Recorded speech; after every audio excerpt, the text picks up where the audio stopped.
बरसात का मौसम और ऐसे में जल भराव किसी भी जिले के लिए बड़ी समस्या रहती है और यही वजह है कि फरीदाबाद की अगर हम बात करें तो फरीदाबाद में तमाम तरह के इंतजाम करता हुआ जिला प्रशासन नजर आया था।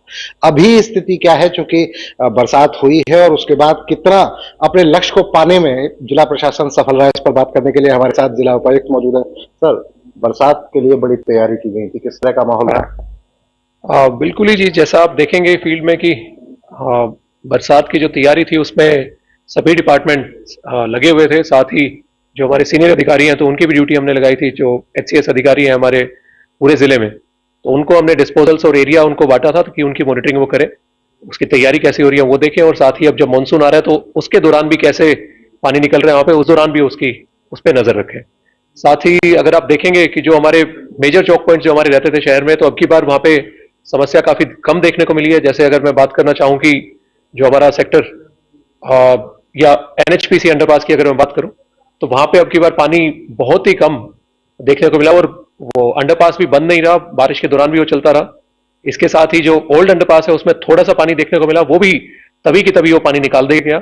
उसमें भी इशू बरसात के पानी का नहीं था, जो सीवर का पानी पीछे एक थोड़ा सा सीवर का इशू था, वो भी अभी रिजोल्व हम करवा देंगे जल्दी। तो उसकी वजह से थोड़ा सा हो गया था, तो थोड़ा पानी था अब की बार। साथ ही जो बाकी हमारे जो मेजर पॉइंट्स थे तो काफी तो हमारे ठीक हो गए। कुछ में जहां पे जितने घंटे पहले पानी इकट्ठा होता था उससे काफी कम घंटे पानी इकट्ठा हुआ और जल्दी हमने उसको भी निकाला पानी। अच्छा, कुछ इलाके इसके बावजूद देखने को मिले कि चाहे शहर की बात करें, आप हाईवे की बात करें, बाईपास की बात करें, यहाँ पर जो दिक्कत रही है किस वजह से है? बिल्कुल ही जी, कुछ पॉइंट्स ऐसे हैं जहां पे चाहे डिस्पोजल का है या जो अगर हम कहें कि कनेक्शन का, जो सीवर लाइन है या डिस्पोजल जो हमारे हैं, तो उनके कनेक्शन का कहीं ना कहीं इशू था। तो वो भी हम रिजोल्व कर रहे हैं। अभी आने वाले वक्त में हमारी कोशिश है कि उन सभी जो प्रॉब्लम पॉइंट्स हैं हमारे, तो उनको भी हम उनसे भी निजात पाए और लोगों को कम से कम असुविधा वो देखनी पड़े।